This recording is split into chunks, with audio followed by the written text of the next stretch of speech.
Entonces, vamos a arrancar con esto. Por favor, a los que acaban de llegar, www.fwtap.com/Luis Pachón, equipo Abaco, por favor, escriben ahí en el chat y para poder entrar a responder una que otra preguntita. Para los que no me conocen, entonces soy Luis Pachón, coordinador del Centro de Innovación Educativa Abaco. Esto igual siempre es protocolario. Igual, pues, imposible que no nos hayamos cruzado en algunas de las sesiones que hemos hecho o recibido a lo largo de este año. Pero igual, estoy ahí, me gusta alargar un poco de esa fotografía. Vamos a empezar con nuestra primera actividad y es que en sus dispositivos donde estén navegando con la dirección que les acabé de indicar y que la venimos manejando desde el inicio, les va a aparecer esta pregunta, ¿no? ¿Qué creen ustedes que podría interrumpir esta sesión? Es algo que a mí siempre me gusta preguntar y últimamente hay otras variables, pero no las he incluido. Y de hecho han cambiado algunas cosas. Esta pregunta la tengo desde el inicio del confinamiento y algunas han empezado a cambiar. Entonces veo 11 de 26 participando. 17. Ya tenemos 27 participantes y 18 respuestas. 22 de 28. Bueno, se nos quedó en la votación 28 de 31. Bueno, yo creo que lo vamos a dejar hasta acá. La gran mayoría dice que van a ser las ventas ambulantes. Bueno, a esta hora quizás esa probabilidad sea menor que en horas de la mañana, pero bueno, yo creo que los vendedores ambulantes han estado casi que en todas nuestras sesiones. Entonces, no es tan inaudito que pueda llegar a suceder. Los vecinos reparando o haciendo otras cosas puede que sea. Las mascotas han sido como el problema principal últimamente, mucho ruido de los animalitos. Y algo que ya no sucede, pero que sucedía al principio, yo no sé si ustedes lo han notado, a mí me pasaba muchísimo, eran los músicos itinerantes, ¿no? Sobre todo mariachis, había muchos conjuntos de mariachis y llegaban e interrumpían las sesiones. Pues ya no me sucede, ya no me ha vuelto a suceder, no sé qué habrá pasado con esta modalidad de interrupción. Bueno, acá 29 de 34. Entonces, esta es nuestra primera pregunta como para ir calentando un poquito la sesión. Entonces, ventas ambulantes, dicen ustedes. Muchas gracias por participar. No olviden, para poder hacer su votación o participar en las siguientes, no es la única pregunta que les voy a hacer, pues ingresar a www.fwtap.com/Luis Pachón. Creo que ya lo escribieron en el chat. Recuerden que no estoy viendo el chat.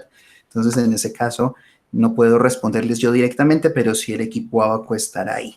¿Qué vamos a abordar entonces? Yo les había dicho que originalmente nuestro plan era hablar mucho sobre la ambientación de las aulas remotas que tenemos nosotros en Moodle y todo esto, pero a raíz de lo que vimos de la evaluación que hicieron ustedes, profesores, sobre el trabajo que se vino desarrollando y lo que escuchamos de los estudiantes, cambiamos un poquito la temática del curso, pero yo estoy seguro que algo, de todo lo que voy a decir, algo les va a servir, una o dos cositas, porque no son cosas que se den de manera generalizada, pero sí nos hablaron de unos casos específicos y vale la pena abordarlos. Entonces, primero, bueno, dividí esto en dos partes, observaciones de los docentes, de ustedes, mis queridos profesores, y observaciones de los estudiantes. En observaciones de los docentes, la sustentación pedagógica, y que fue un comentario curioso que encontré yo y que creo que este es el escenario perfecto para responderlo, y la complejidad del LMS. Lo segundo es la observación de los estudiantes y vamos a hablar sobre la motivación, porque ellos aseguran que tienen fallas en la motivación, que no los motivamos lo suficiente y ya haré un comentario al respecto. Seguridad en las sesiones sincrónicas, que también encontramos que se estaban dando casos que no nos estaban reportando, que ingresaban personas ajenas a la institución a sabotear las clases y hablar también un poquito sobre la evaluación transparente y efectiva, sobre todo cuando pasamos de unos reportes por cortes. Bueno, hemos tenido un historial bien interesante en los últimos 2 años de modificaciones en la forma en la que reportamos las notas y en ese sentido, pues vale la pena revisar un poquito qué es lo que está sucediendo ahí. Y por último, la gestión de las asesorías, aunque esto es más como una especie de trailer para algo que se va a hacer mañana. Bueno, se hizo la semana pasada, pero mañana tenemos la retransmisión de este ejercicio, ¿vale? Eso es lo que vamos a hacer nosotros hoy Como les decía, espero que no nos extendamos mucho, no nos vayamos muy tarde, pero espero que sea supremamente útil y que encontremos respuestas a algunas cosas que ustedes habían planteado. Bueno, entonces arranquemos. Están viendo, me imagino, bien la presentación en los dispositivos móviles, ¿cierto? Igual, si no nos comunican en el chat y el equipo Abaco les puede dar alguna luz al respecto. Que aprovecho también para agradecerle al equipo Abaco, los ingenieros Jason Mena, Luis Estupiñán, Juan Carlos Barón, a María, nuestra comunicadora también, que siempre está muy pendiente, a Ricardo Machado, que hace todas estas cuestiones gráficas bien bonitas, y a Claudia, quien es la encargada también de gestionar toda la información y todo lo que ustedes nos envían a nosotros para poderle responder de una manera eficaz y eficiente. La primera cuestión, sustentación pedagógica. Nosotros pues brindamos más que herramienticas, ¿no? Y nótense las comillas ahí, porque fue uno de los comentarios que encontramos en la observación y fue algo básicamente que se resume en la siguiente frase que vamos a ver a continuación después de esta pregunta, pero aquí, bueno, ahí hay una actividad que debe estar cargando en este momento en sus pantallas de los móviles o la otra pestaña. Por favor, escriban una de las herramientas digitales más útiles para usted en este año. De esas herramienticas que nosotros listamos y curamos cuidadosamente durante todo este tiempo, a ver cuál es la que más les ha servido a ustedes o consideran que ha sido la más útil. Encontramos, bueno, interesante, esta nube de palabras va acomodándose según obviamente la cantidad de personas que compartan esto. Por favor, ojalá que sea una sola palabra. Bueno, entonces encontramos, cuando vemos Google, yo asumo que es el buscador y tenemos pues bueno, varias participaciones, el correo electrónico, tablero digital, imagino yo, tablero electrónico, Jamboard, Meet, Padlet, Moodle, formularios electrónicos, formularios digitales, Flipgrid, Drive, iDrew, no lo conozco. Y eso es lo que a mí más me gusta, ¿no? iDrew. Colab es el observatorio del ministerio, porque no conozco esa herramienta. Yo me imagino que Colab es el observatorio que ha estado supremamente activo también. Nosotros hemos compartido algunas de las convocatorias que ellos han estado haciendo últimamente para que ustedes participen en las conferencias que ofrece el Ministerio con el Observatorio de Innovación en Educación Superior. Profe Luis, bueno, perdón. Sí. Colab es una herramienta de Google que favorece mucho, por ejemplo, las clases de programación, especialmente las que son orientadas a Python. Y digamos que evita esa parte de tener un software instalado en el computador, sino que permite trabajar de manera online. Entonces, o sea, totalmente, es una aplicación web, ¿sí?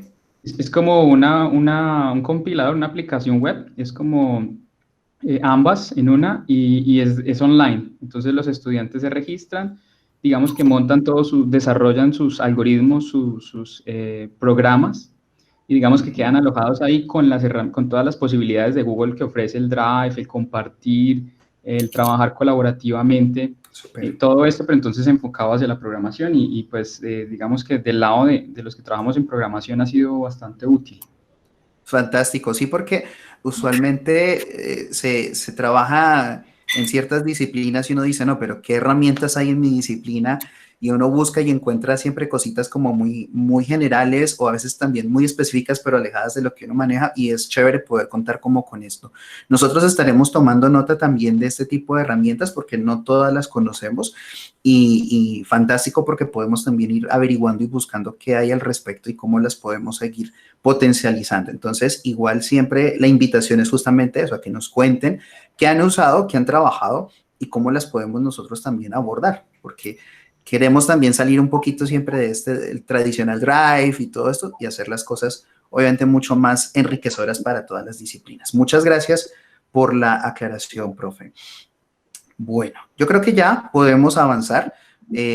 Claramente el más destacado es nuestro estimado Google, nuestro buscador favorito, que tiene pues ciertas implicaciones también a nivel de cantidad de páginas indexadas. Tenemos el Google Académico, que es una característica muy específica que nos permite encontrar información dentro de bases de datos académicas y todo esto. Entonces, pues bueno, hay varios elementos. El famoso Meet, el famoso Padlet, que también lo hemos trabajado desde hace un buen tiempo aquí en Abaco y lo hemos enseñado en algunas sesiones. Bueno, aquí se sigue moviendo. Creo que Meet, Jamboard, muy bien. Padlet, Meet, bueno, básicamente sigue en la misma dinámica. Muchas gracias por participar. Bueno, nosotros entonces, ¿qué encontramos cuando se hizo la encuesta? Encontramos muchos agradecimientos y muchas felicitaciones a nosotros. Nos quedamos sobre todo con los agradecimientos porque pues esto demuestra que nosotros estamos trabajando justamente pues bien para poder ayudarles a ustedes. Estamos todos en este mismo equipo, somos una gran familia en la Universidad de Ibagué y estamos todos en esta tarea que no ha sido fácil y que se está replicando pues, en todo el mundo, ¿no? Entonces, a nosotros en Buena Fortuna nos ha tocado trabajar en nuestro hogar virtual laboral y pues bueno, chévere poder hacer parte de eso. Sin embargo, hay uno que otro comentario y encontraba yo por ejemplo, que Abaco solo nos llena de herramientas sin ninguna sustentación pedagógica. Y bueno, caray, no sé si lo saben, pero todo el personal de Abaco tiene estudios de posgrado en educación. Algunos completados ya, otros a punto de completar.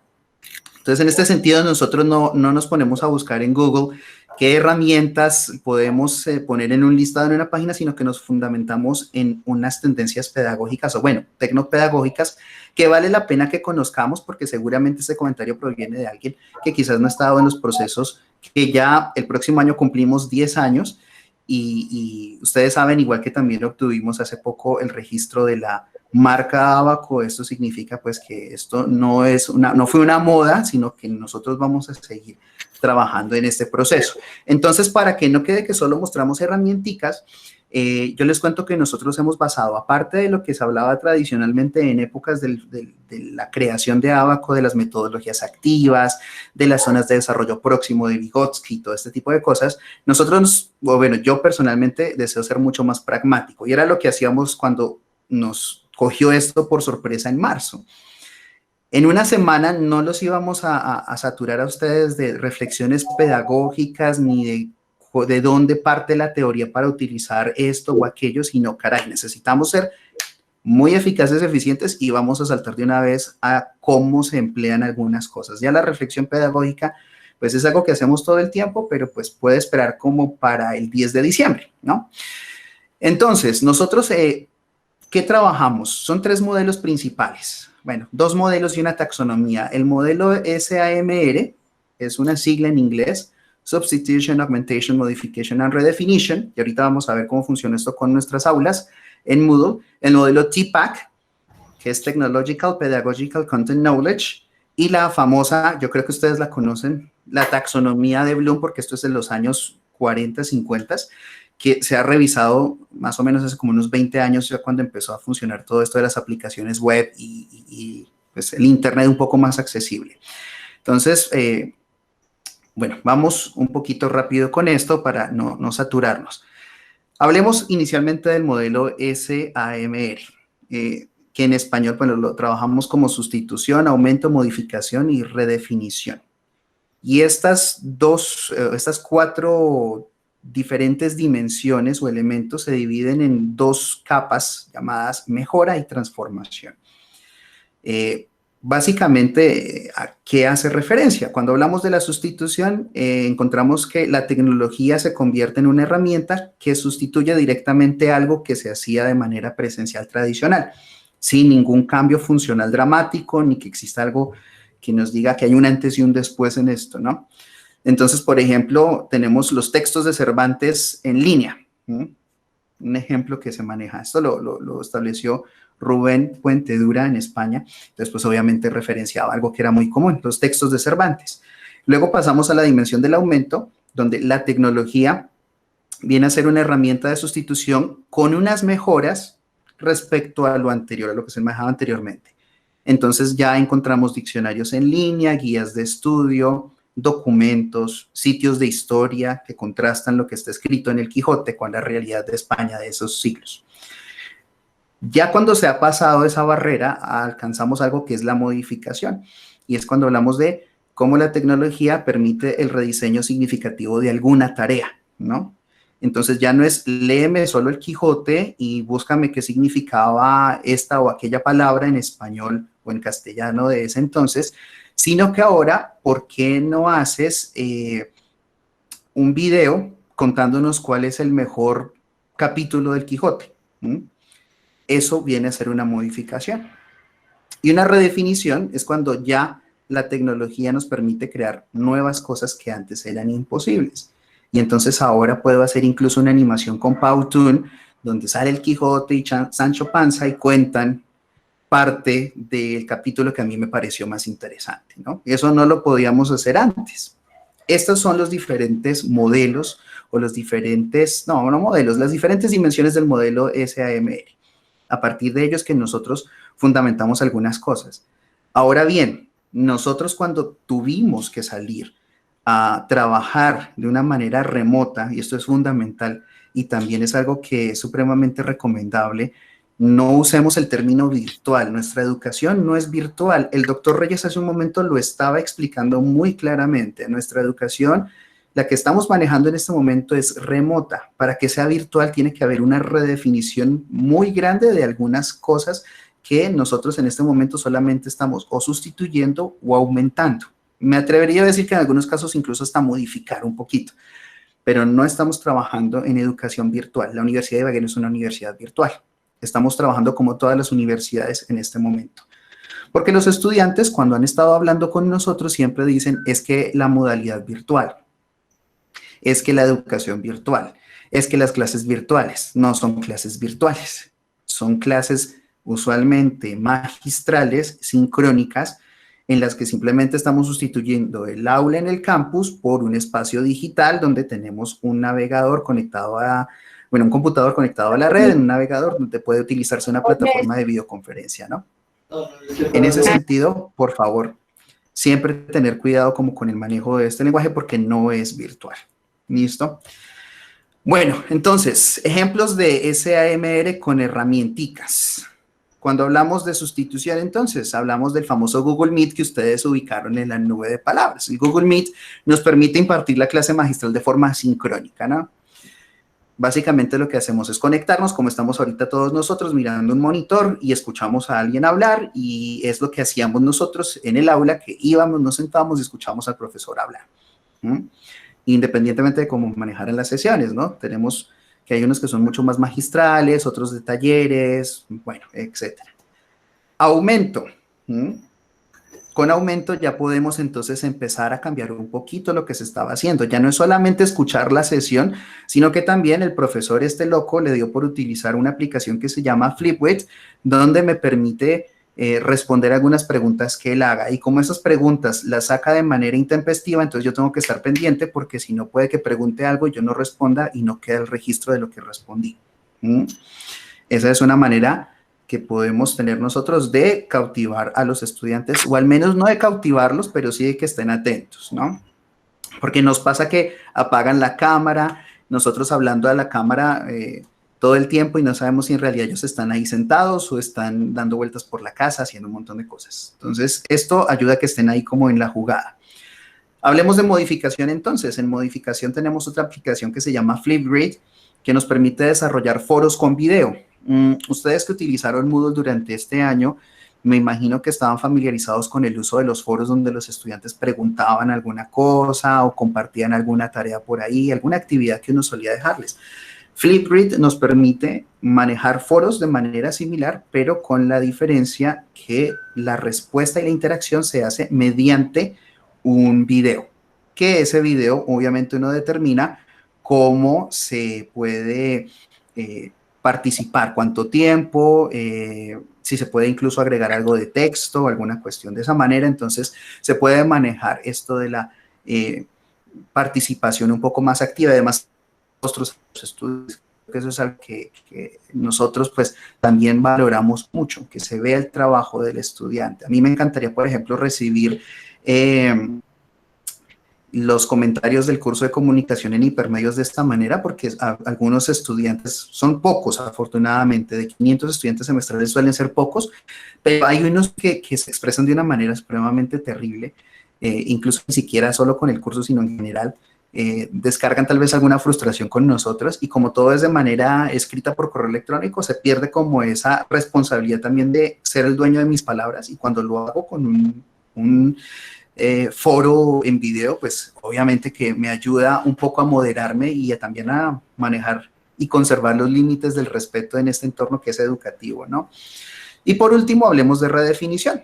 Aplicaciones como el famoso Adobe Spark Video, que yo creo que es de ustedes han usado, si lo han hecho pues, en nuestros diplomados o en los talleres que hicimos a lo largo del año, pues conocerán este, que es uno que permite hacer unos videos supremamente buenos, de alta calidad, desde un dispositivo móvil. Si tengo iPhone, si no, lo puedo hacer desde un computador normal, un PC o algo que utilice Linux, cualquier otro sistema operativo, siempre y cuando tenga un navegador. Entonces puedo hacer un video y puedo incluso cambiar algunas formas en las que presento contenidos a mis estudiantes, o puedo pedirle a mis estudiantes que me pasen contenidos hechos en Spark. Lo hacemos en hipermedios, yo lo hacía en mis asignaturas, funciona de maravilla. Entonces esto es para que tengamos en cuenta que nosotros no partimos de simplemente hacer un listado de herramientas, sino que nosotros compartimos cosas que tienen un trasfondo pedagógico y tienen una reflexión. Somos 6, 7, entonces en ese sentido creo que tenemos un filtro bien interesante ahí en Abaco, donde incluso hay algunos debates, ¿no? Y compartimos algunas ideas y otras no tanto, y hay ciertas discrepancias en el equipo y decidimos obviamente salir es con lo mejor y con lo que ustedes podrían contemplar de usar y que sea lo más útil. Lo siguiente es el modelo TPACK. No sé, bueno, ¿habrá alguna pregunta? Si hay preguntas, por favor, en el chat, y ahorita cuando termine este tema, reviso y les respondo, ¿vale? Tenemos el modelo TPACK, que es algo que establecieron Punya Mishra y Matthew Kohler hace ya como unos 10 años, si no estoy mal, y se basaron en una idea de Lee Shulman, en la que Shulman manejaba algo como contenido, bueno, pedagogía y contenido, básicamente, y Mishra y Kohler le agregaron la tecnología.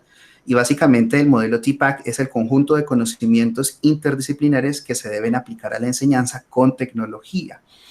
La cuestión es que con esto de la pandemia nos tocó sí o sí convertirnos en tecnológicos de la noche a la mañana. O sea, eso no lo vamos a negar. Unos que estuvimos alejados de la tecnología, otros que estuvimos muy cercanos de la tecnología, pero a todos nos tocó medirnos por el mismo rasero. Y ahorita yo les comparto una impresión al respecto que creo que me parece un poquito injusta frente a nosotros como profesores en general. Bueno, Mishra y Kohler dicen, enseñar con tecnología es complejo, ¿no? Ninguna sorpresa ahí. Pero entonces, como es complejo, requiere soluciones creativas que nosotros como profesores tenemos que diseñar completamente. Aquí es donde viene la cuestión de qué herramientas estamos utilizando, y más que herramientas es para qué propósito, pero ya vamos a desglosar un poquito este modelo TPACK. Entonces arrancamos con el conocimiento pedagógico, que es lo que supuestamente es el punto de partida general, y bueno, digo supuestamente, pero suena feo, pero no, eso lo tenemos absolutamente todos, ¿no? Nosotros sabemos enseñar, tenemos nuestra didáctica y tenemos unos métodos de enseñanza, varían entre todos, ¿no? Yo enseño diferente que el profesor Carlos Lugo, por ejemplo, que de hecho yo recuerdo que en nuestra maestría tuvimos que revisar un poco este tema del modelo TPACK, pero convergemos en otros ámbitos, pero cada uno de nosotros tiene un conocimiento pedagógico diferente, o como el ingeniero Luis Estupiñán, o como con la profesora Paula García. Tenemos ciertas cuestiones que compartimos y otras que no, pero eso lo tenemos todo, nuestro conocimiento pedagógico, ¿no? Entonces partimos de ahí, de pedagogical knowledge. Luego tenemos nuestro conocimiento disciplinar, el conocimiento que debemos tener sobre la materia, asignatura o área en la que nosotros estamos impartiendo nuestras cátedras, ¿no? Y eso lo tenemos que ir actualizando con el tiempo. Bueno, creo que no es el propósito tampoco de esta charla, pero es algo que nosotros también tenemos. Pero aquí es donde viene ya como este enlace, ¿no? Entonces se nos pide, bueno, enlace su conocimiento pedagógico y su conocimiento de contenido, y empezamos a preguntarnos, ¿qué voy a enseñar? ¿Cómo lo voy a enseñar? ¿Cuáles son las actividades más apropiadas para enseñarlas? y qué conocimientos previos se requieren, ¿no? Esta reflexión la hacemos siempre cuando estamos revisando nuestro PDA, cuando estamos revisando, nos piden, por ejemplo, que hablemos de objetivos de aprendizaje, nos piden que hablemos de, bueno, en una época se hablaba de logros, ahora hablamos de competencias.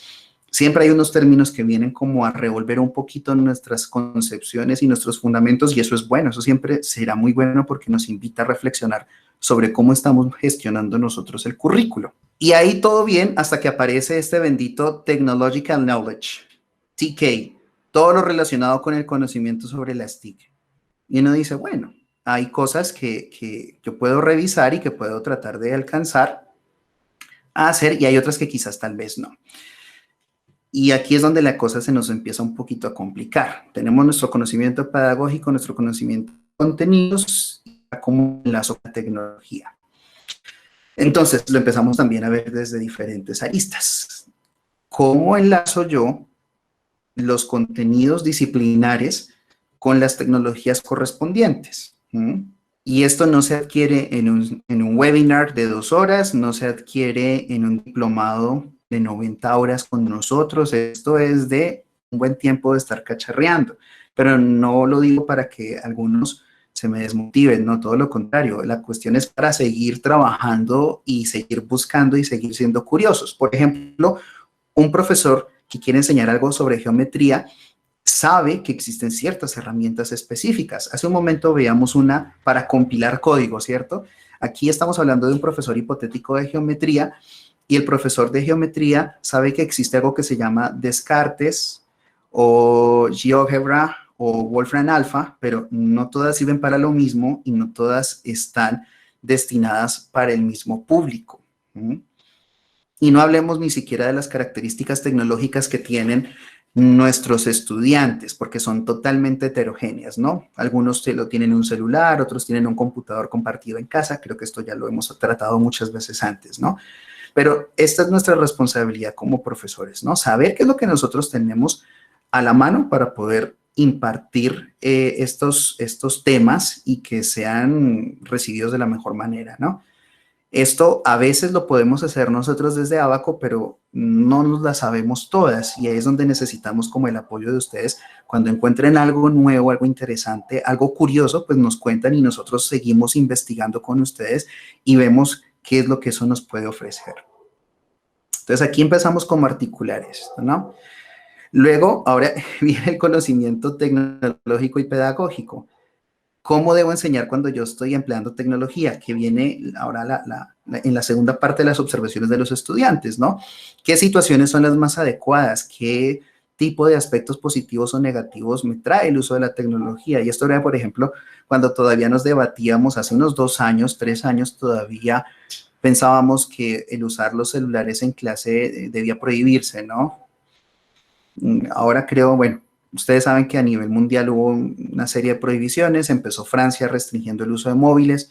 Creo que ahora hay unas dinámicas un poquito diferentes al respecto, pero vean que esos debates vienen dándose desde hace un buen tiempo y tenemos este tipo de resoluciones, ¿no? ¿Cuándo la debo emplear y cómo la debo emplear para poder desarrollar ese conocimiento pedagógico que yo he ido acumulando a lo largo del tiempo para que el estudiante sienta que está recibiendo algo que es convincente, real y significativo? Y este es el modelo TPACK, donde está todo involucrado. Integrar lo que el docente sabe sobre su materia, sobre su asignatura, sobre su disciplina, con los métodos didácticos más adecuados, integrando tecnología. Y suena supremamente fácil, pero en realidad esto es como un unicornio, ¿no? Es muy, muy complejo encontrar un balance pleno. Algunos nos vamos más por la tecnología, otros nos centramos mucho en nuestro trasfondo pedagógico, otros obviamente le damos preponderancia al contenido de la disciplina, y eso no está mal. Es el estilo de cada quien y es como también nos hemos ido formando en este proceso. Y este año ustedes han intentado de manera muy juiciosa y muy exitosa poder convertirse en esas especies de unicornios TPACK, ¿no? Y a mí eso me gusta muchísimo y me parece muy satisfactorio. Y me alegra que nos contacten, que nos hablen, que nos escriban, preguntándonos cosas o aclarándonos cosas también. Entonces, en ese sentido, mis felicitaciones a todos ustedes. y les agradezco muchísimo de verdad el confiar en nosotros y el permitirnos acompañarlos y que ustedes nos acompañen, ¿no? Pero no me estoy despidiendo, esto todavía no se acaba. La cuestión aquí con esto es que nosotros tenemos que seguir trabajando muy juiciosos en esto porque la percepción que tiene nuestra contraparte, que son los estudiantes, suele ser bastante quebradiza cuando encuentran fallas en el conocimiento tecnológico. ¿Mm? Entonces, a ellos, a los estudiantes, muy pocas veces, digamos, le prestan atención incluso cuál ha sido nuestro trasfondo profesional, que hemos hecho, que hemos desarrollado. ¿Mm? Y se quedan con, es que el profesor no grabó la clase, es que el profesor no nos entregó las notas a tiempo, es que el profesor se enredaba con la plataforma, todo este tipo de cosas. Y creo que eso es supremamente injusto, sobre todo porque ha sido un esfuerzo que hemos hecho nosotros todos juntos, no hablo de Abaco, desde la vicerrectoría en adelante se ha trabajado muchísimo para esto. Y obviamente que hay momentos en los que pasan cosas, como pasó con nosotros hoy, que por error no les llegó el enlace del webinar a tiempo a todos los que se habían inscrito. Entonces, nos pasa a todos y eso, infortunadamente, nos lo están usando a veces como una medida y creo que no es justa, ¿no? Entonces, en ese sentido, por eso también vale la pena como revisar este modelo y entender pues que es una conjunción de elementos y que a veces pues no todos convergen de la manera ideal por múltiples motivos. Varios de los webinars que manejamos nosotros este año tuvieron que ser cambiados de fecha por situaciones. En el caso mío, bueno, por ahí resulté contagiado del virus, hubo problemas de conectividad de alguna de las que impartían los webinars, electricidad, bueno, muchas cosas. Entonces, eso se nos escapa a veces también de las manos. Y yo sé que estamos haciendo todos un esfuerzo muy grande en poder convertirnos a estos modelos. Entonces, aquí no les muestro ninguna herramienta, sino es más como esta reflexión. De hecho, ahora que lo pienso, creo que debiera haber arrancado por acá, pero creía yo que era pertinente empezar por el SMR. Bueno, ese es el famoso TPACK. Y ahora, ya para cerrar esta partecita, la taxonomía de Bloom. Yo creo que esta la conocen muchísimo, esto no es novedad para muchos, pero quizás para algunos es la primera vez que la oyen mencionar. Benjamin Bloom fue el director como de un equipo de trabajo que desarrolló como una especie de clasificación de objetivos educativos entre los años 50, casi 60, y se estableció como una jerarquía piramidal de unos objetivos. En el año 2000, 2001 se hizo una revisión radial, pero básicamente, y esto se resume, y estoy bastardizando un poco este trabajo de Bloom y su equipo, en verbos y actividades. Y ahí es donde sí vienen las cuestiones de las herramientas, ¿no?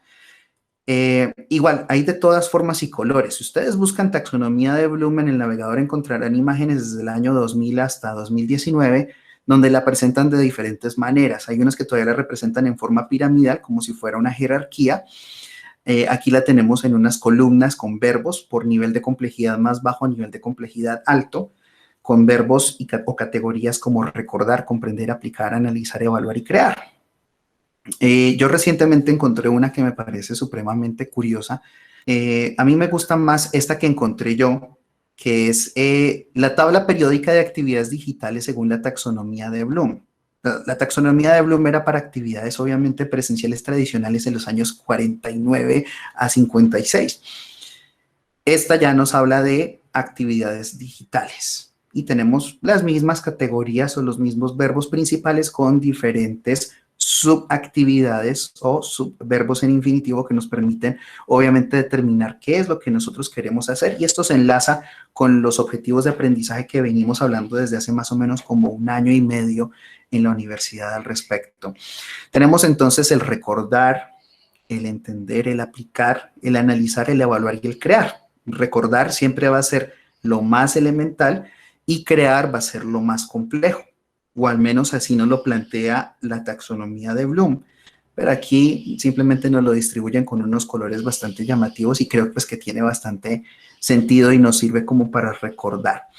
Recién empezaba yo en los procesos con Abaco, era de los que recurría a una tablita, la tenía impresa de hecho, y todavía no era coordinador, y la tenía pegada en el escritorio, en una de las divisiones, para recordar siempre los verbos, ¿no? Y saber efectivamente qué actividades recomendarle a los profesores que iban a trabajar en el rediseño. Igual eso pues ahora ya se reemplaza, ya lo tiene uno digital y uno lo recuerda pues ya de haberlo trabajado tanto tiempo, ¿no? Entonces, lejos de ofrecer una selección de aplicaciones sin trasfondo pedagógico, hemos trabajado mucho en esto, y no en este año, sino desde hace 9 años, y aunque gran parte del equipo original de Abaco ha ido cambiando a lo largo del tiempo, pues nuestra filosofía sigue siendo la misma. Ejemplos entonces de actividades, o bueno, de estos verbos, con algunas herramientas que yo creo que también conocen, o si no las van a conocer ahora. Nos dice la primera, que es la de menor grado de complejidad, y por favor ignoren las flechas, pero no encontré una mejor manera de representarlo de forma radial, que es recordar. Yo no sé si ustedes conocen Google Keep, pero Google Keep no es más que un blog de notas de Google. Nos fascinan las aplicaciones de Google, son compatibles con casi todo, funciona en Android, funciona en iOS, funciona en el navegador de cualquier computador. Podemos anotar cosas ahí para que no se nos olviden o hacer que los estudiantes compartan notas sobre algunos temas o algo de este estilo. También podemos utilizar Padlet, por ejemplo. Ustedes ya en la nube de palabras vieron muchas aplicaciones que podrían ubicarse en cualquiera de estos cuadrantes según el uso. Y estoy plenamente seguro que ustedes allá en casita están pensando cómo podrían categorizar esa aplicación que contaron en la nube de palabras dentro de esta rueda de la taxonomía de Bloom. Para entender, podemos recurrir a una plataforma que se llama Medium, donde se puede leer y se puede compartir algún tipo de impresión sobre temas específicos. Para la aplicación de conocimientos, podemos recurrir a la producción de alguna infografía o a la lectura de alguna infografía creada en algo que se llama Piktochart. Estas herramientas igual pueden ser intercambiables. Podemos poner Piktochart en la parte final de crear, pero quiero que síganme un poco la corriente con esto. Luego tenemos el analizar, que podemos recurrir a las tradicionales hojas de cálculo en Excel, o podemos incluso recurrir a sistemas de información geográficos más elaborados, que no los ubico aquí pues porque son justamente de una disciplina muy específica, ¿no? Pero hay sistemas de información geográficos gratuitos, bueno, al menos 30 días de uso gratuito, que nos permiten analizar información geográfica, ¿no? Evaluar, esta que tenemos ahí en el cuadrante inferior derecho de evaluar, es el famoso Flipgrid, que ya les mencionaba hace un momento, que permite hacer foros en video. Es de Microsoft, pero es gratuita y es muy buena. Francamente, la recomiendo mucho. Y finalmente, crear.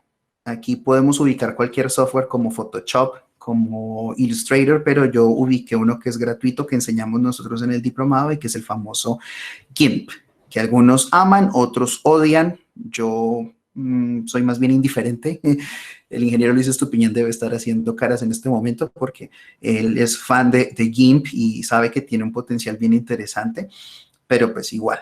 Hay muchas otras herramientas también que nos permiten crear. Y como les decía, pueden incluso intercambiarse. ¿Por qué no crear en Flipgrid? Sí, se puede también crear. Simplemente son ejemplos e ilustraciones de cómo manejamos nosotros esta selección de herramientas. Y reitero, en marzo no teníamos el tiempo de sentarnos con esta tranquilidad de explicar el sentido pedagógico detrás de todas estas herramientas y de dónde nace toda esta configuración del kit que construimos en las primeras semanas antes de salir al confinamiento. Entonces, esto sería como la primera parte. No se preocupen, las siguientes van a ser un poquito más cortas y más ligeras, pero sí quisiera yo recurrir al chat a ver si tienen alguna pregunta, quieren participar o todo está muy bien. Y así, bueno, estamos aquí. Ok. Ajustes razonables, nos decía Elsa. Bueno, aquí hay varias cosas que han escrito. El profesor Harold Fabián nos compartió el enlace del Colab Research de Google. La aplicación Flipgrid, María ya nos respondió justamente. Tenemos un número limitado de licencias, pero esa limitación en realidad creo que no la vamos a alcanzar nunca. Es decir, que ustedes pueden utilizar Flipgrid. Creo que tenemos como un número de 500 presentaciones, pero digamos que Fleetwood ha sido supremamente generoso con nosotros. De hecho, duramos 2 años con una licencia, porque precisamente lo que le interesa a Fleetwood es que la utilicemos. Es una empresa colombiana, yo la recomiendo muchísimo. No sé si lo han notado, yo no tengo que cambiar de pestaña, no tengo que irme a una página web nueva. Ya todo está dentro de la presentación y eso no genera esa disrupción de vamos entonces y cierro y desactivo y dejo de compartir, ¿no? Aunque igual compartir ahora una pestaña diferente no es lío, pero me mantiene el hilo de la sesión. Entonces, reiterando un poquito la respuesta de María, hay unas licencias, ustedes pueden abrir su sesión incluso ahora más tarde si quieren o mañana, y con el correo institucional automáticamente ya hacen parte de ese proceso. Y en el caso de tener alguna dificultad, nos comentan y nosotros gestionamos esto con los desarrolladores de Flipwith. El correo de Abaco, exactamente. Sí, la idea es que abran su cuenta con el correo institucional y cuando ya pasen, digamos, nos avisen o algo, nosotros podemos hacer como un barrido general para que no haya ningún tipo de problema ni de restricción. Flipwith, sí, se escribe Flipwith. Bueno, me gusta muchísimo que les haya interesado esto porque es una herramienta que a mí me funcionó muchísimo en las clases que estuve dictando entre marzo y mayo. Fueron muy buenas y de hecho a los estudiantes les gustaba, primero porque podían participar, segundo porque tenían al final de una vez sus diapositivas. Yo igual las cargaba en Moodle, obviamente, pero se acababa la sesión y les llegaba un correo con el contenido en PDF, que también nos sirve para que no las modifiquen. Había un profesor que hace un tiempo me comentaba que le preocupaba un poco las modificaciones que le podían hacer a las presentaciones, entonces van en PDF, van seguras y no hay ningún lío al respecto. Entonces me gusta mucho que les interese esta herramienta. Bueno, no sé si hay más preguntas sobre lo que les acababa de contar. Era un poquito recordar que no somos, no hacemos tops de herramientas, sino que tenemos un trasfondo pedagógico detrás de todo esto, aunque no parezca, ¿no? Pero sí lo hay. Bueno, igual, si se les ocurre una más adelante, no hay lío y la pueden formular en el chat. De hecho, se pueden formular también preguntas en Flipwith, pero yo no activé esta opción para que concentremos todo en el chat, porque si no sería un lío y estaríamos revisando preguntas por un lado y por el otro. Entonces, también es una recomendación cuando la vayan a usar, pues ustedes deciden, ¿no? Por dónde reciben las preguntas. El segundo punto, la complejidad del LMS. Dos caras de la misma moneda. Y aquí les vuelvo a hacer una pregunta, recorriendo otra vez a Flipwith y así yo tomo un sorbito de agua. ¿Qué plataforma usó usted más este año? Y no se preocupen que si no usaron Moodle. Bueno, tengo 49 conectados a la presentación y 37 participaciones. Miren cómo esto de Flipwith, uno puede incluir preguntas o nube de palabras en cualquier momento de la presentación. Y eso hace que, digamos, si el estudiante está lejos y escucha que la pregunta o tiene el celular en la mano mientras está revisando, no sé, la olla, para que no se le queme el arroz al almuerzo, entonces, caramba, tengo que estar ahí en la jugada, ¿no? Eso hace que estén juiciositos y prestando atención, ¿no? Tenemos 47 de 51, 52 se nos unieron. Bueno, el 70% dice que Moodle, es decir, 33 de los 40 y 34 de los 48 dicen que usaron Moodle, otros 8, 17% utilizaron Classroom y el 13%, 6 de ustedes, usaron otro LMS. Vale. Bueno, igual, el LMS oficial de la universidad desde hace ya unos 8 años, Moodle, ¿no? Y Moodle tiene una historia ya también bastante extensa, ya tiene creo que casi 20 años, o ya los cumplió creo que este año. Y es algo que se ha venido renovando a lo largo del tiempo y esto lo trabajamos en las sesiones con las facultades, pero vale la pena. Muchas gracias por participar. Bueno, vale la pena aquí como encontrar esto. Encontramos estas dos afirmaciones de ustedes muy queridos cuando nos evalúan, y esto es importantísimo. Moodle es demasiado simple para lo que hacemos. Y otra evaluación que decía, Moodle es demasiado complejo y poco amigable.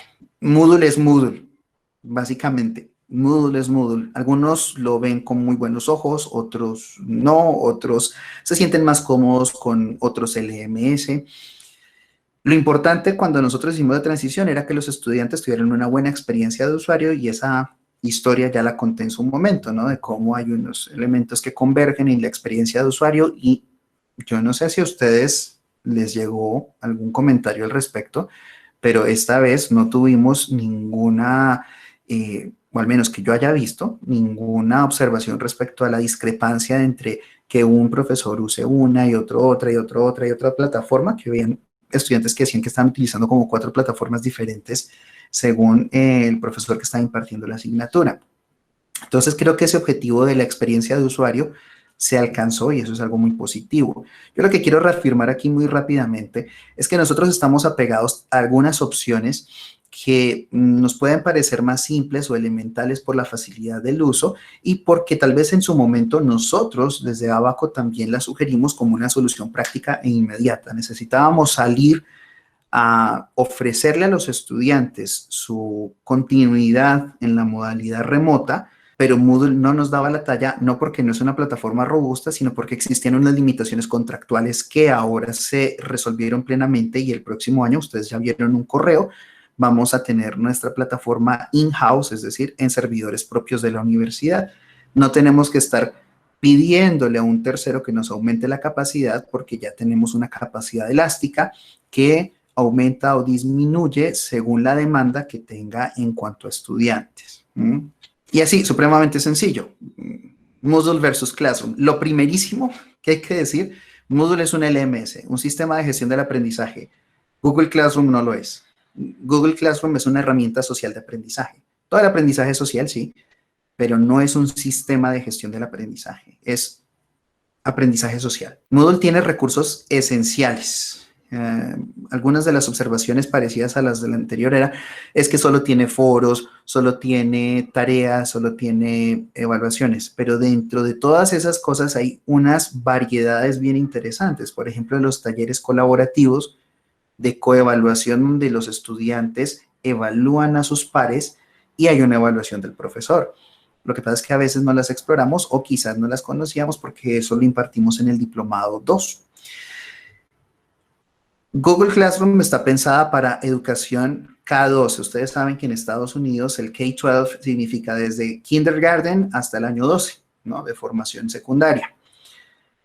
Por eso es más simple también. Nosotros no estamos impartiendo clases en K12, nosotros estamos a nivel de educación superior y por eso hay unas herramientas que se quedan cortas al momento de generar este tipo de actividades. No significa que no se pueda usar, pero no hay ninguna institución a nivel de educación superior en Colombia, creo yo que en el mundo tampoco, que la use como un LMS. No hay, no la hay.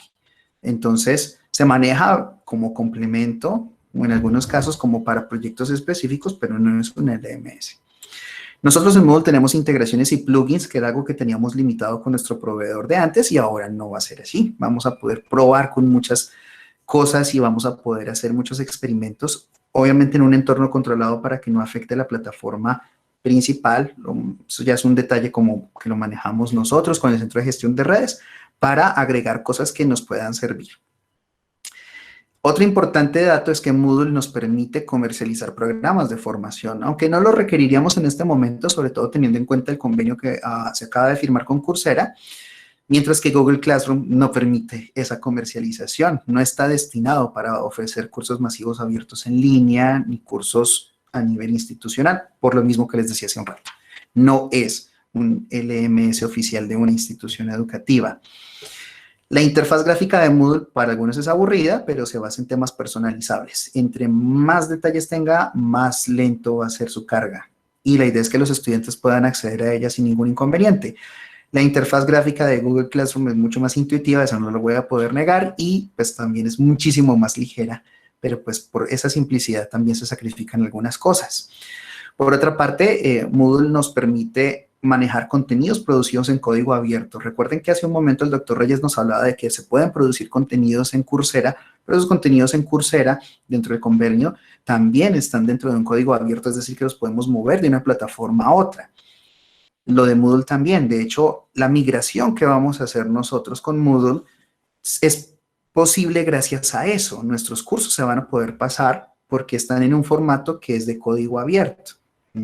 Y lo que se produce ahí lo lee cualquier plataforma Moodle de cualquier otra institución. Google Classroom no estructura contenido, siempre bebe de productos externos, usualmente relacionados con productos de Google, ¿no? Y mi mayor carta, y no sé si la han usado y si no la han usado, se están perdiendo de una oportunidad interesante de generar evaluaciones, que es mayor diversidad en la configuración de construcción de evaluaciones. La evaluación no necesariamente tiene que ser de A, B, C, D, sino que tiene unos matices supremamente interesantes, unas configuraciones muy buenas que vale la pena aprovechar. En Classroom, tengo entendido que la evaluación la están haciendo con Google Forms y no sé ustedes qué tan asiduos usuarios sean de TikTok, pero si no hay como unos 10 videos de TikTok en los que enseñan cómo descubrir cuáles son las preguntas y las respuestas correctas, perdón, a un formulario de Google, son poquitos. Es muy fácil ver el código fuente de la página y descubrir cuáles son las respuestas correctas por unos patrones que existen en la configuración que se ha hecho en el formulario.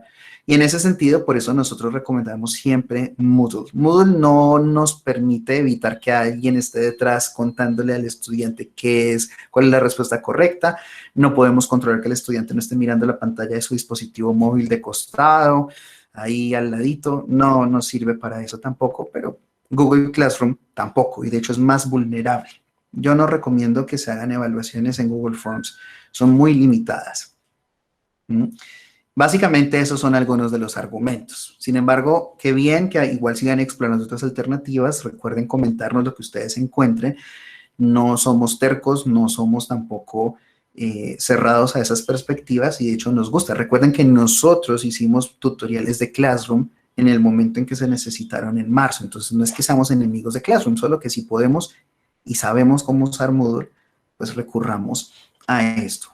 Nuevamente me paso por el chat y veo yo entonces qué hay. Nos hablan sobre otras licencias, herramientas disponibles para licencias con licencia de la universidad.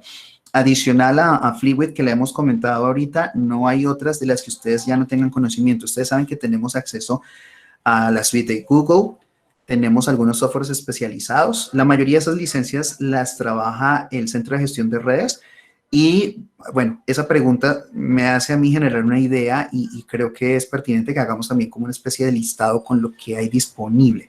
A pesar de que nosotros contamos como unas 6 veces que teníamos Fleetwit, no llega siempre a la información en el momento más oportuno. Sabemos que estamos ocupados, llenos de muchas cosas, entonces estamos renovando esta información constantemente. Vamos a hacer como un listado de esto para que lo tengamos ahí presente. Y yo sé que Claudia está anotando para que lo hagamos en estos días. PeerDeck es otra herramienta que está integrada a Google Drive y es gratuita. Así es correcto. Ahorita voy a hablar sobre PeerDeck. A diferencia de lo que pasa con PeerDeck, nosotros tenemos licencia de Fleetwit, entonces nos sirve para muchas otras presentaciones. PeerDeck requiere que sea en Drive, mientras que con Fleetwit se usan en PowerPoint convertidas en PDF, como estamos haciendo ahora. Tiene funciones muy, muy parecidas. Creo que la única, digamos, tal vez desventaja, aunque yo no la veo así, es que se maneja netamente en inglés, ¿no? O al menos así fue la última vez que yo la manejé, que no fue hace mucho. Yo no me caso con ninguna herramienta. Hay unas herramientas para Moodle específicas que se llama H5P. Nosotros vamos a formar a los profesores que quieran aprender sobre esto el año que viene, ¿no? Ya tenemos planeados cuáles van a ser los talleres del próximo año, los estaremos revelando próximamente. Yo creo que la otra semana ya estaremos hablando sobre esto para que ustedes se vayan programando también y sepan qué es lo que les vamos a ofrecer para enriquecer esos entornos virtuales de aprendizaje. El profesor Carlos Hakanamejoy nos cuenta que usó Moodle con Python para crear bancos de preguntas y esto es supremamente útil, pero no se necesita saber de Python para hacer estos bancos de preguntas. Cada quien usa los conocimientos que tiene. Yo todavía lo hago dentro del formulario. El ingeniero Jason Mena los puede hacer utilizando plantillas en Excel. El profesor Carlos Hakanamejoy usa Python y entonces hay muchas maneras. Hay muchas maneras de poder utilizar efectivamente Moodle. La profesora Angie me comenta que ya está en español PeerDeck, lo cual es una noticia fantástica. Fantástica. Profesor Jairo, varias opciones de horario. Bueno, a nosotros nos gustaría que hubiesen muchas. Nos limita un poco la carga académica de ustedes y también nuestras obligaciones. Por eso hacemos retransmisiones posteriormente. Tratamos de generar la mayor cantidad de horarios posibles, pero en algunos casos es imposible que converjan sus agendas y lo que nosotros programamos. Entonces, la idea es estar pendientes también y en el caso de no poder haber asistido o haber pasado la inscripción, pues podemos compartirles parte del material. El profesor Oscar Barrero nos cuenta que usó la opción de ensayo en Moodle para que pudieran subir el desarrollo de diferentes puntos y todos tuvieran un punto diferente a la vez. Efectivamente, se puede hacer así, que cada estudiante tenga un examen diferente, pero para poder hacerlo se requiere trabajar un buen tiempo en la construcción del examen para que efectivamente se reduzca la posibilidad de fraude, ¿no? O también, no necesariamente para pensar en esto del fraude, sino que existan diferentes formas del cuestionario de la evaluación. Bueno, no olviden que si tienen algún comentario adicional sobre Moodle y Classroom, lo pueden seguir haciendo ahí en el chat. Yo voy a seguir ahora con las observaciones de nuestros estimados estudiantes, que son la razón de ser de nuestra actividad. Retener la atención de los estudiantes. Bueno, aquí las clases se me hacen tediosas y tengo muchas distracciones en la casa. Menos mal estamos aquí todos nosotros entre colegas y yo creo que igual en casa o en el campus siempre habrán distracciones. Yo creo que a todos nos ha pasado, bueno, quizás algunos no y son supremamente afortunados, pero tratamos de hacer nuestra sesión lo más dinámica, entretenida posible. Y a mí me pasaba que se entretenían con una ardilla bajando una guayaba, ¿no? Estaba yo en el bloque, creo que era en el bloque 2, tenía clase en el bloque 2 cuando todavía, bueno, parte estaba habilitada ahí como aula, ya después estábamos nosotros como abaco, bueno, etc. Y había un arbolito por ahí y una ardilla se subió y yo hablando y ellos embelesados viendo a la ardilla comiéndose una guayaba. Entonces, pues, creo que a nosotros siempre se nos descarga un poquito, y digo de parte de los estudiantes, ¿no? Se nos descarga un poco la responsabilidad. Es que motívame a aprender. Yo quiero aprender, pero es que tú no me motivas, profe. No, tú tienes tu motivación y yo te ofrezco lo que hay aquí, que es conocimiento. Yo creo que aprendimos muchísimo de profesores que no eran muy dinámicos, ¿no? Cuando estábamos formándonos, así que igual también es el ánimo de aprender mío y de dónde nace eso, pero digamos que también existe esa ligera parte y complemento que nosotros podemos usar. Las partes clave de la sesión: enunciar lo que se va a tratar, así como empecé yo, o bueno, lo pueden hacer de otra manera. Yo igual, de hecho, no empiezo enunciando lo que va a tratar, sino abro con algo que se llama como un cold opening, traigo un caso, lo cuento, suele ser un caso dramático, algo que genere sorpresa, choque, y luego sí ya hablo de cuáles van a ser los temas que vamos a trabajar en la sesión y quizás analizar más adelante ese caso desde la perspectiva de lo que se aprendió en la sesión. Fundamental, hagan en sus diapositivas o en sus ayudas, o tengan un post-it pegado en el monitor, lo que sea, el indicador de que no se les olvide empezar a grabar. Graben siempre sus sesiones. Y no es justificado el miedo que pueden tener algunos, que esas grabaciones las van a usar para no llamarme después a dictar la clase. Estas grabaciones caducan, entonces esas grabaciones duran un mes. Creo que ahora con Google Meet, que ya volvió a su función tradicional, duran un mes. Entonces es tarea de ustedes como profesores preservar esa grabación, descargarla y compartírsela a los estudiantes. Puede que se presenten algunas situaciones tal vez incómodas o algo que no queremos que queden registradas, pero igual es parte del proceso del aprendizaje y muchos van a recurrir a esto para repasar el tema o para acceder al tema por no haber podido entrar en el momento que se había planeado la sesión. La grabación no debería ser facultativa, la grabación es un elemento de la clase. Son como los apuntes que el estudiante tiene, pero que ahora se manejan de esta manera. Entonces la grabación es fundamental. No podemos olvidar que se espera que se grabe y los estudiantes van a recurrir a ese material, porque además también nos sirve a nosotros como una garantía de que estamos cumpliendo con el currículo, ¿no? Que llega un estudiante y dice, no, lo que pasa es que el profesor en el PDA se comprometió a esto, y resulta que no. Y uno dice, perdón, aquí está la grabación, y ahí vimos ese tema. Es una nueva era, es algo que nos toca hacer y yo creo que eventualmente aún pasando la pandemia, va a ser una tendencia que va a persistir en algunos entornos, ¿no? La grabación. Adelantar también indicaciones sobre el trabajo colaborativo evaluable, que se les diga efectivamente qué es lo que se va a hacer y cómo se va a evaluar, para que ellos también tengan esa expectativa de que deben permanecer en la sesión, así como yo les dije al inicio que yo les iba a hacer unas preguntas a lo largo de la sesión. Así están al menos en atención a ver qué es lo que puede estar pasando o lo que va a pasar más adelante. Y algo también fundamental, cuando son sesiones muy largas, digamos, 2 horas las alcanzamos a soportar sin ningún tipo de pausa así muy extensa, pero nosotros nos cansamos. Entonces, la recomendación siempre es que en sesiones de 3 horas, hacer una breve pausa que les permita ponerse de pie, dar una vueltica, salir a tomarse el cafecito ahí a la cocina, salir del estudio, de la habitación desde que están tomando la clase, y hacer ese momento también como una introspección y a ver qué es lo que estoy aprendiendo, ¿no? La pausa es fundamental. Estamos cambiando de entornos constantemente y de hecho algunos ven una sesión en su habitación, después se van a la sala, porque precisamente necesitamos esos cambios. Entonces las pausas fundamentales y súper recomendadas, súper recomendadas. Y las herramientas para trabajar las interacciones. Ya ustedes conocieron Flipgrid, ya algunos se interesaron. También tenemos Peer Deck, que ya la profesora Angie nos adelantó en su comentario algunas cosas. Yo la recomiendo también muchísimo. Ahora, si me preguntan cuál de las dos, yo me quedo con Flipgrid, sobre todo porque es un emprendimiento colombiano y por ese lado me gusta más. Ya llevo varios años usándola, entonces a mí me ha gustado mucho. Pero Peer Deck también tiene unas características muy interesantes que vale la pena que la prueben. La última vez que yo la usé, estaban dando como 3 meses gratis de funciones premium, pero igual una vez acaban las funciones premium, Peer Deck conserva muchas de sus funciones normales, tradicionales, que nos permite hacer sondeos como este, que hemos hecho a lo largo de la sesión, nos permite compartir contenidos adicionales, es muy, muy buena y la hemos también recomendado antes en la cajita de herramientas que hicimos para ustedes desde marzo. El famoso Padlet.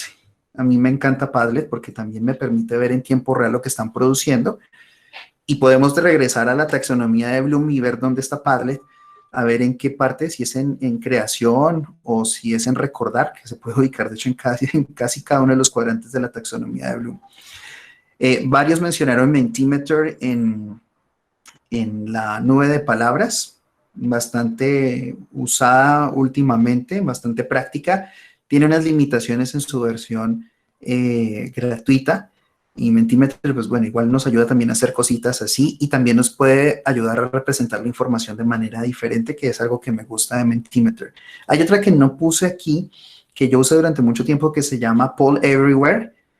De hecho, fue la primera que usé para este tipo de actividades, pero su uso es innecesariamente complejo y no está en español.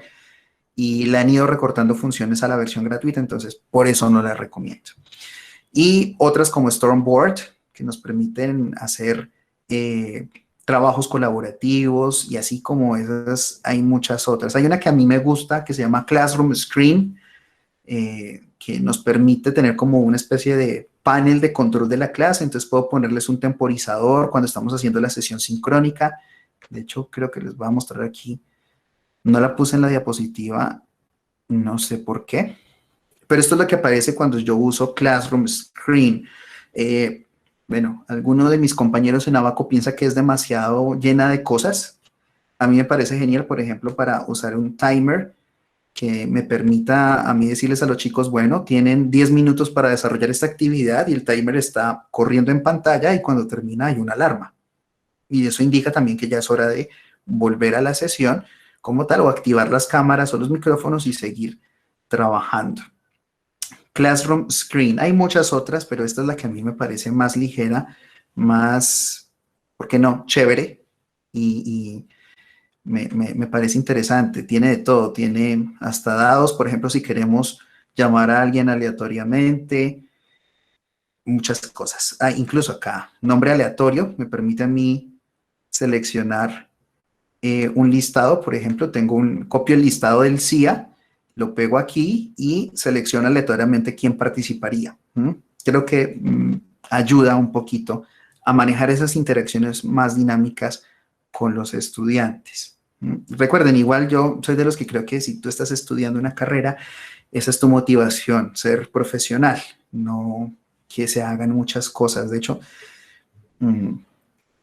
algunos podemos ser muy conservadores, otros podemos ser también muy abiertos a este tipo de actividades lúdicas dinámicas, pero creo que hay un balance y no se nos puede achacar únicamente a nosotros la responsabilidad de la motivación de estudiar, pero estas herramientas ayudan a que nosotros pues no se nos acuse de que no motivamos ni que hacemos las sesiones más dinámicas. Ahora viene esto de la seguridad en las sesiones sincrónicas. Tuvimos unos reportes tardíos, y hay que decirlo, de sesiones en las que participaban personas ajenas a la institución, y obviamente cuando digo participar era en tono de saboteo, ¿no?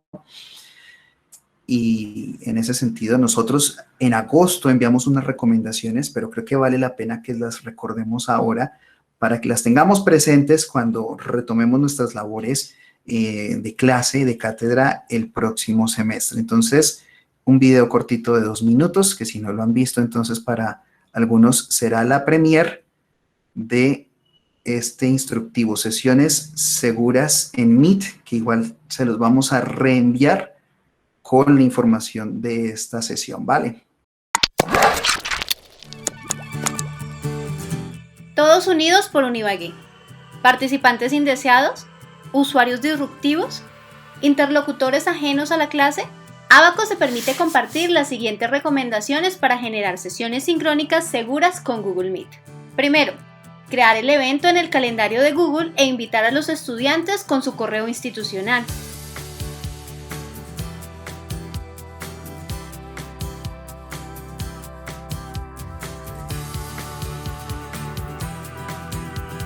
Segundo, es más fácil invitar a los estudiantes si se cuenta con la lista de correos en un archivo de Microsoft Excel.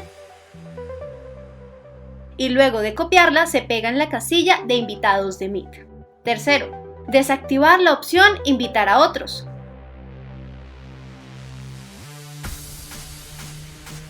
Cuarto, activar las notificaciones y enviar la invitación a los correos.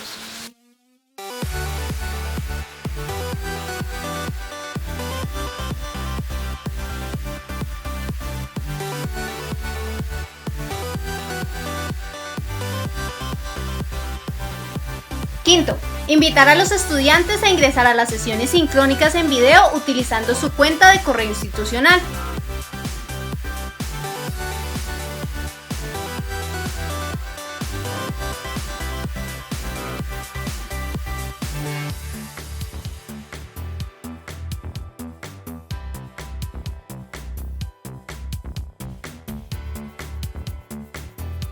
Sexto, en caso de que los estudiantes tengan dificultades con sus correos institucionales, recordarles que se comuniquen con cgr@univague.edu.co.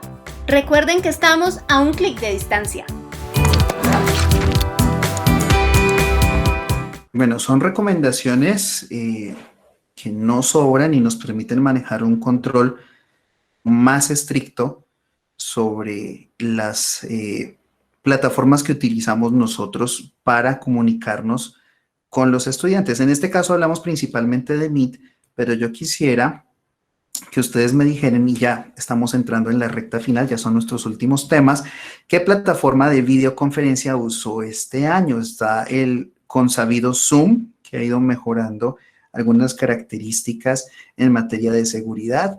Está el famoso Google Meet, que ha sido el recomendado por nosotros, por la integración que tiene con los servicios que tiene contratada la universidad. Y esa es otra cuestión también, ¿no? Cuando hablamos de integración, y fue algo que olvidé mencionar al momento de hablar de Moodle, es que a diferencia de lo que pasa con Google Classroom, que no se integra con ninguna cosa que no sea de Google, Moodle sí se puede integrar con el SIGA. Y ustedes saben que el Centro de Gestión de Redes ha trabajado incansablemente para poder sacar adelante el proyecto de SIGA. Y una vez que se establezca, yo creería que más o menos en 6 meses, 1 año, se puede establecer esa integración plena en la que las actividades que ustedes manejen desde Moodle se transfieran automáticamente con sus calificaciones al SIGA. Y eso pues obviamente también va a requerir su respectiva capacitación. Tenemos otras plataformas como Microsoft Teams, Whereby, que es una que permite creo que conexión de 4 personas simultáneamente, incluso pues pueden haber otras plataformas.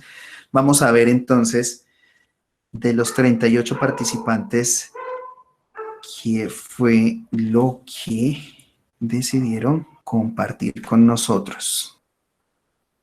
Oh, estas son las respuestas, perdón. Cerrar votaciones. Bueno, entonces, como se dan cuenta, yo puedo configurar las preguntas en Fluid para que se vean las respuestas de manera inmediata o las respuestas se vean cuando yo diga cerrar votaciones. También puedo revisar el listado de participaciones en ver votaciones para saber efectivamente si todos mis estudiantes están conectados no solo en la videollamada, sino también haciendo las actividades, ¿no? ¿Qué plataforma de videoconferencia usó este año? Entonces, un 86% usó Meet y un 14% usó Zoom.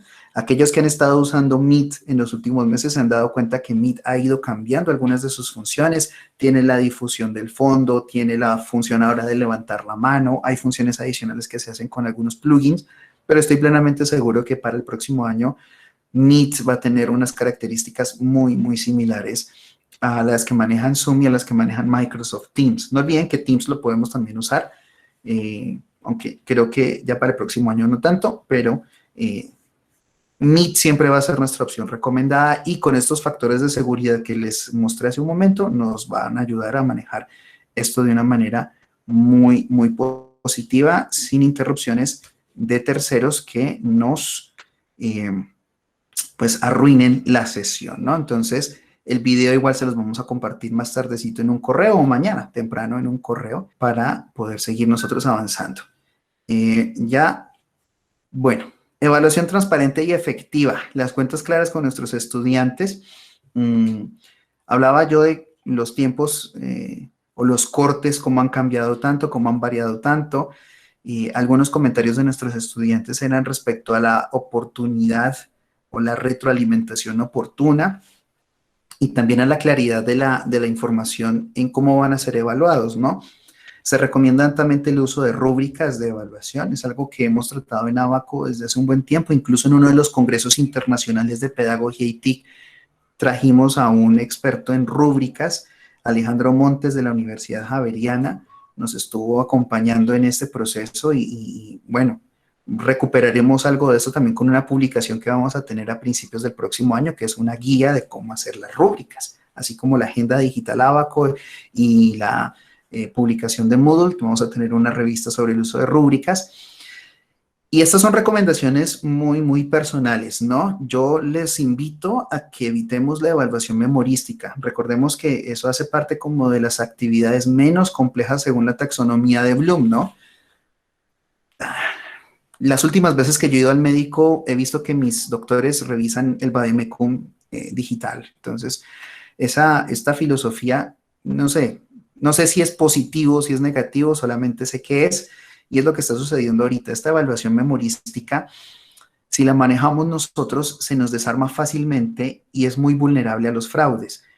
Yo tengo esta filosofía cuando hago mis evaluaciones y es, si mi evaluación se desarma con que mi estudiante abra una nueva pestaña en el navegador, creo que mi evaluación tal vez quizás no es tan pertinente. Porque la idea no es solamente recurrir a la evaluación memorística o de contenido, sino es efectivamente evidenciar un aprendizaje. Y esto siempre va a ser controversial y por eso lo hablo a título muy personal. Yo invito al diseño de estrategias de evaluación resistentes al fraude, proyectos colaborativos, trabajos que se puedan hacer seguimiento mediante sesiones de asesoría. Es fácil que el estudiante en su afán de evacuar alguna actividad que sea dispendiosa mientras le genera o le da más importancia a otra, pues en ese sentido puede recurrir a alternativas que no son éticamente responsables y digamos, no podemos controlar eso, pero si nuestra actividad es lo menos vulnerable a ese tipo de actividades y menos susceptible a ese tipo de reacciones de parte de nuestros aprendices, pues vale la pena que revisemos cómo estamos evaluando nosotros. Es una invitación a la introspección y a que lo pensemos cuidadosamente de cómo podemos nosotros transformar esa evaluación para que no hayan estos problemas. Piensen en una evaluación que no requiera que el estudiante tenga que encender su cámara, por ejemplo, porque como les decía, yo puedo ver al estudiante aquí juiciosito, pero puede que detrás tenga el monitor de su pantalla gigante de televisor, donde tenga el PDF abierto con las actividades, los talleres de repaso, todo este tipo de cosas, ¿no? Se nos escapa de las manos y creo que volvernos paranoicos y convertirnos en ciberpolicías no es para lo que nosotros estamos acá.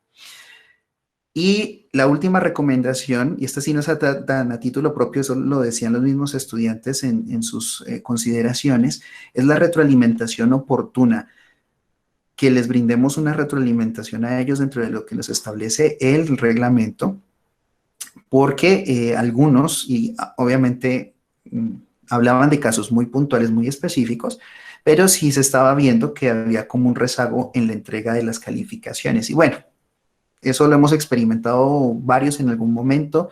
Tenemos muchas actividades, sobre todo, por ejemplo, cuando uno está en una encomienda administrativa, pero también imparte ciertas cátedras, entonces se traslapan algunas de las cosas y se puede generar este tipo de espacios. Entonces, eso es una recomendación súper importante también, que ellos sepan efectivamente cómo están para que así ellos mismos también ajusten su plan de trabajo en esa asignatura, ¿no? Esa es la invitación. Y para finalizar, la gestión de las asesorías, y con esto ya estamos dando cierre a la sesión, no nos fuimos hasta las 7 de la noche. La sesión de gestión de las asesorías, bueno, es importantísimo ofrecerle a los estudiantes un espacio adicional, aparte del que es la clase magistral sincrónica remota, y escucharlos y responder a sus preguntas.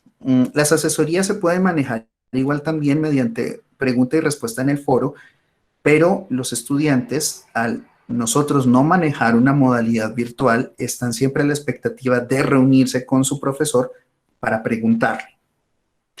La gran interrogante es ¿cómo hago yo para gestionar asesorías? Hay muchas herramientas, hay una que se llama Doodle, en la que se pueden concertar horarios, pero nosotros tenemos una metodología que nos ha servido, nos ha funcionado para ayudarlos a ustedes cuando tienen alguna duda, cuando tienen alguna incertidumbre o consulta sobre alguna herramienta, y es la gestión de una mesa de ayuda.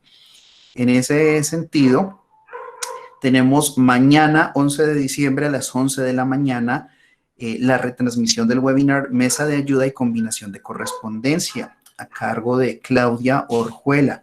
La idea con esto es que aprovechen esta sesión para revisar cómo se hacen estas asesorías y estas mesas de ayuda, que a ustedes les llega una notificación y les dice el estudiante tal o el código tal, porque creo que apareces con código, ha solicitado tal horario y ustedes determinan cuáles son los horarios de asesoría. Y de esa manera no hay lío de que se pierdan, de que yo te envié un correo pero nunca me respondiste, yo solo creo el enlace de Meet en el momento de la asesoría. No, ya el enlace se crea automáticamente y ahí estaría todo. Y esto funciona también como una especie de trailer de lo que viene a ser mañana esta actividad. También es un video supremamente corto. Todos unidos por un Ibagué. Es usual que los docentes creen espacios de asesoría con sus estudiantes. Una forma sencilla de crear una mesa de ayuda o de asesoría es, primero, ir al calendario de Gmail. Segundo, seleccionar el día que iniciarán las asesorías. Tercero, hacer clic en horas disponibles y en más opciones. Cuarto, configurar la fecha de inicio y la hora de las asesorías. Quinto, seleccionar la periodicidad deseada, cada día, el mismo día cada semana o todos los días laborales, y hacer clic en guardar. Sexto, así se ha creado la mesa de asesoría en su calendario. Séptimo, ahora para compartirla, solo debe ir al evento, hacer clic y seleccionar la opción ir a la página de citas de este calendario. Octavo, copiar el enlace y compartirlo con sus estudiantes para que cada uno de ellos seleccione el horario que mejor le convenga. Si quieres saber más sobre este proceso o conocer otras herramientas útiles para el acompañamiento de sus estudiantes, lo invitamos a participar este 11 de diciembre en la retransmisión del webinar Mesa de Ayuda y Combinación de Correspondencia en nuestro canal de YouTube Abaco UI. Los esperamos. Recuerden que estamos a un clic de distancia. Bueno, y esa es como la promoción, la publicidad de nuestra retransmisión del día de mañana, donde se abordó este tema. Y como les decía yo, pues nos ha funcionado súper bien para trabajar con ustedes y responder a sus preguntas, inquietudes durante este tiempo en el que estuvimos como trabajando en estas modalidades exóticas para nosotros, pero que, como les reitero, nos ha ido, y digo nos a nivel institucional, muy bien. Ustedes hicieron un muy buen trabajo, muy buenas cosas, muy buenos comentarios en general. La percepción también ha sido bastante positiva. Obviamente que no se puede tener a todo el mundo contento. Creo yo que en algunos casos esa exigencia de, bueno, yo no me matriculé en modalidad virtual, dicen algunos, pues es imposible encontrar una universidad que no esté haciendo esto del trabajo remoto ahora, y pues como ya todos sabemos, nosotros vamos a continuar el semestre que viene en esta misma forma. Y bueno, fundamentalmente esto sería todo. Mil gracias a ustedes por participar, por aguantarse toda esta cháchara. Espero que haya sido útil, espero que haya salido algo interesante y positivo de acá. Son recomendaciones y que surgen a partir de los comentarios de ustedes, de los estudiantes, y espero que sea supremamente constructivo y positivo.